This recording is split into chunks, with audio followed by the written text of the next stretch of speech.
Welcome. So, libraries. We know that they hold a wealth of information and that kids can learn a lot at a library, and it's more than just books. Today we have a special guest that's going to tell us about the magic of libraries, and you don't want to miss this episode. Hi, thank you so much for joining the Falling for Learning podcast. I am TD Flinoff. We have this podcast to help parents and caregivers with having the resources, strategies, and tools needed to make sure that their children are on track for learning and to stay on track for success. Today we're welcoming Dr. Eno Attah. She is a school librarian extraordinaire, and she has a doctoral degree in educational leadership with an emphasis on social justice. So she's going to tell us about the magic of libraries and what you need to know to make sure your kids are on track and have the competitive edge when it comes to libraries. Thank you for having me. I'm so happy and excited to be here. Wonderful. Okay, so just before we jump into like business, I believe you're on break right now. Are you enjoying your time? I am having an awesome, restful, relaxing time. I just came back from Arizona. Mm, Um, I did a little road trip to Arizona, and then I also visited Marietta Hot Springs. So that was an experience that was really nice, as well as, eating all types of food because I'm a foodie. So I love to yes. find foods and adventures. Wonderful. Okay. So one thing that you told me about is you have a doctoral degree in educational leadership, and to get, to be so accomplished and have accomplished so much in the educational and academia, you must love learning. So tell us what that journey was like for you as a child, learning to love, like what got you into learning to love. Learning, I'll get me my words together. What got you into loving to learn? There we go. Yes, you hit the nail on the head. I am passionate and committed to lifelong learning. I um, love learning new things, learning about people, learning about community, cultures, just anything and everything that there is to know. Because I know, like, for right now, in the entire universe, like, my knowledge is like a speck, so I know that there's always more that I can learn. But dating back to childhood, I can say, when I think back, I'll say my parents, um, PBS, Okay. my community, and then some of the educators that I have. So for me to delve, more deeply into that, my background, I'm Nigerian American. So both of my parents, um, are or were Nigerian. My mom passed when I was in college. My dad is still Sorry. here. Yes, thank you. And, my dad was an engineer. Before he came to the United States, he studied in Nigeria, of course, and abroad in London. But then he came to the United States and had to deal with a wealth of injustices and Okay. had to start all over, And for him, it didn't stop him. He kept pursuing and kept pursuing his goals. And something that him and both my parents would always tell me is that, in life, um you can gain lots of material things, but what no one can ever take away from you is God or your knowledge. So to pursue that and pursue it passionately. And so from when I was a kid, I just always knew that if there was anything education wise, that my parents are going to support me. I might ask for a pair of new shoes, they may say no. I might ask for the latest, electronics that had come out. They would say no. But if I said I needed money for a field trip or I needed, something to pursue my academic goals or passions, they were going to Mm-hmm. support it 1,000% and go above and beyond. So that was my initial love for education. And then when I say PBS, I was a latchkey kid, like a lot of the kids growing up in the 80s. Okay. And, even things that parents back then did, today parents would not be allowed to do. But um, I went to Yes. preschool and I felt like, oh, I had learned everything that I needed to know in preschool. And, my mom said, well, you need to go to school. I said, I don't want to go to school. I know everything. So my Right. mom would go to work. I would be at home and it would be me, Sesame Street, Mr. Rogers, and the Frog Okay. reading my notes. I could relate, definitely. I definitely was one of the original PBS kids as well. I'm glad to meet another one. Hey, so from there, I just really learned a lot from those shows. And now that I'm in education and they just say like, the first five and how much students and how much children can learn in the first 5 years of life and what and I'm, not down in, schools or anything like that, but they're saying like, okay, the equivalent of Sesame Street. If you were to have your kid watching Sesame Street every single day, they could learn the equivalent of what they would learn in a preschool. So for me, I was kind of like being self taught by PBS. And by the time I Absolutely. enrolled in kindergarten, I was a teacher's assistant in kindergarten. Okay. So I was helping my teacher grade papers in kindergarten for my Yes. PBS education, and I just really loved that my community, again, I was at a school in an I grew up in an inner city neighborhood, LAUSD public. I'm a proud product of LAUSD public schools, and I can attest Okay. to, yes, I can attest to the love that was poured, and the confidence that was poured into me and my peers growing up in the 80s, being taught by teachers that had come from our community, that had graduated, gone to college, and then returned to the community to teach kids who look just like them. And Mm. I am a product of that love, of that inspiration, of that motivation. And I can just say I'm nothing but grateful because my teachers, um, I can name my all of my elementary school teachers, Oh, shout Miss him out. Shout him out. Miss Burton. So I went to Budlong Elementary, Okay. Budlong Avenue Elementary in LAUSD. I had Miss Burton, Miss Washington, Miss Marceau, and then Miss Robinson, who is now an administrator for LAUSD. And I have nothing but accolades to pour on those teachers because Wow. they saw us and they really, really inspired us. And we had the arts, we had everything, So I'll stop there. I could go on and on. You can tell I'm passionate Yes. about education. I love learning, and it started at a very young age. All right. So, can you tell us about, what are some activities or skills you had when you were younger, right, that led to your present career as a school librarian?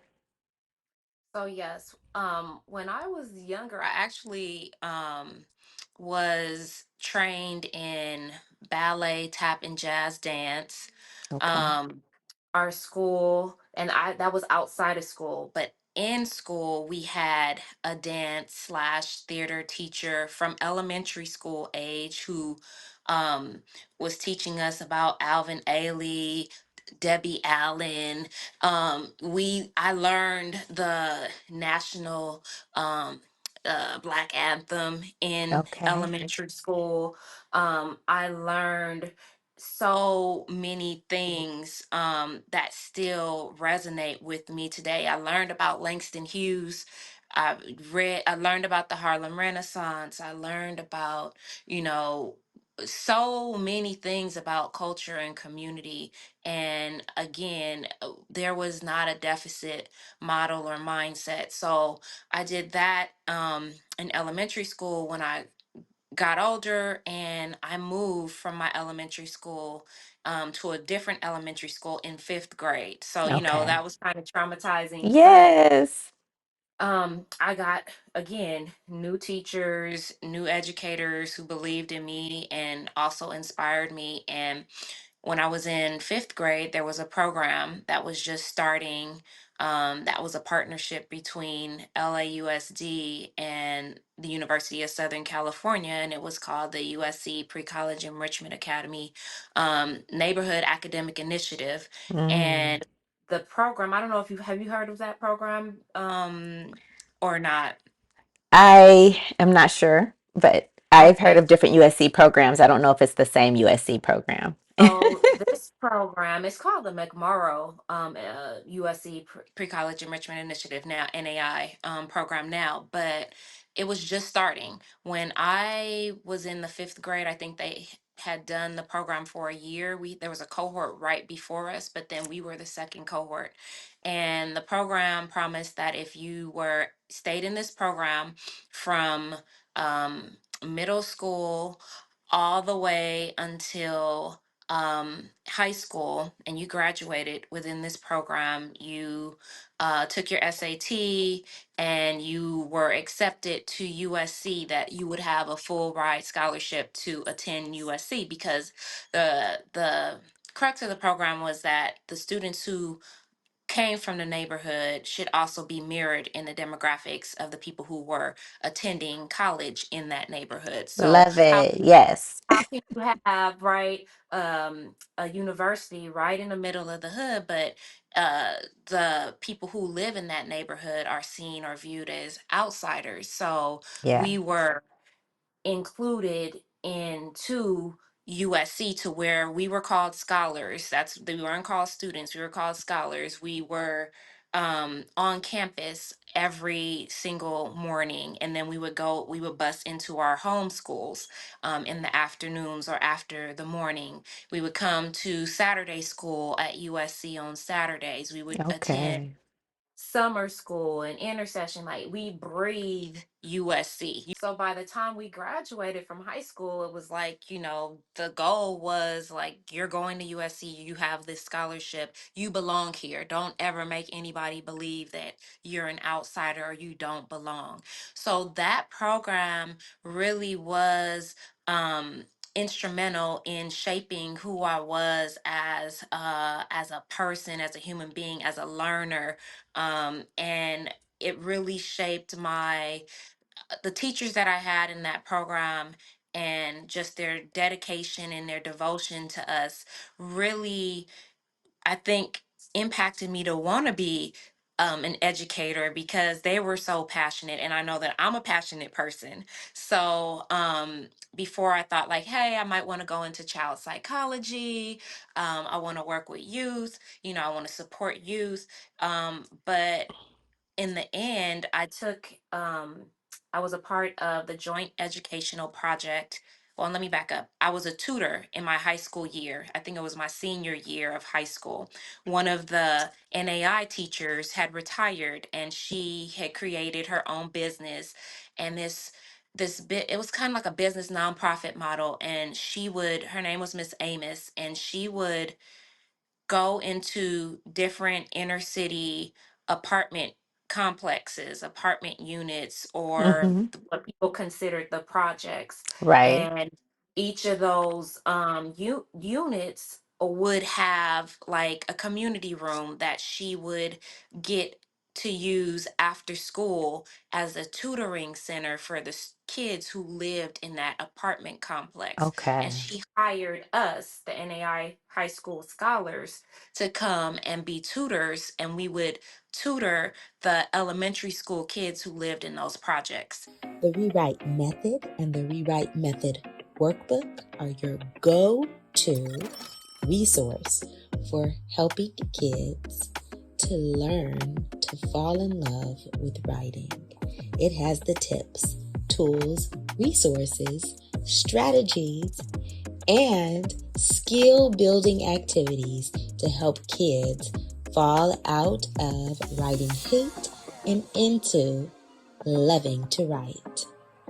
Get your book set today.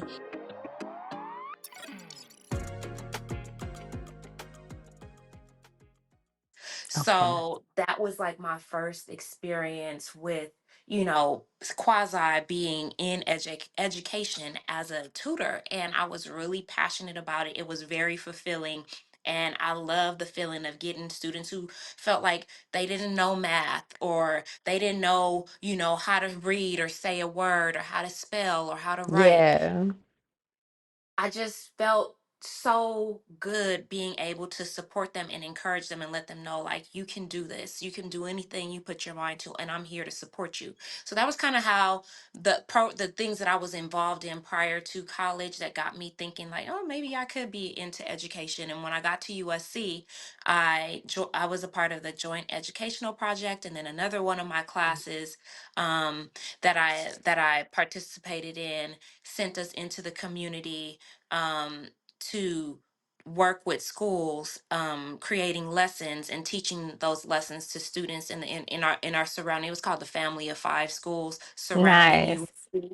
And I was able to go in and teach, you know, kids with my classmates and my group mates. And a lot of my classmates, they didn't, not a lot, most all of my classmates that I was doing these projects with were not from the inner city. They had never had or lived that experience. It was like they were going into a foreign area, or they were Yes. going to something that was unknown, whereas this was what I was used to. This was my home, this was my community, Yeah. because I lived in the neighborhood prior to Hmm. going to USC.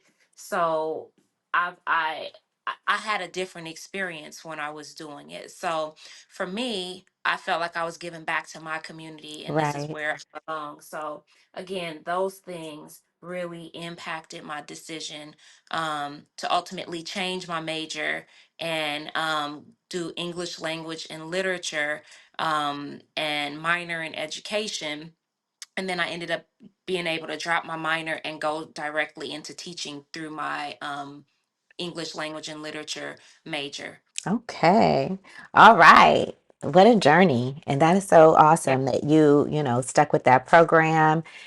Wonderful. USC alumni, University of Southern California. That's so awesome. And that program is still around. So if It anybody is surely is. watching and listening, like your kid can be in that program. There's different schools that offer that program, and it matriculates all the way into high school, right?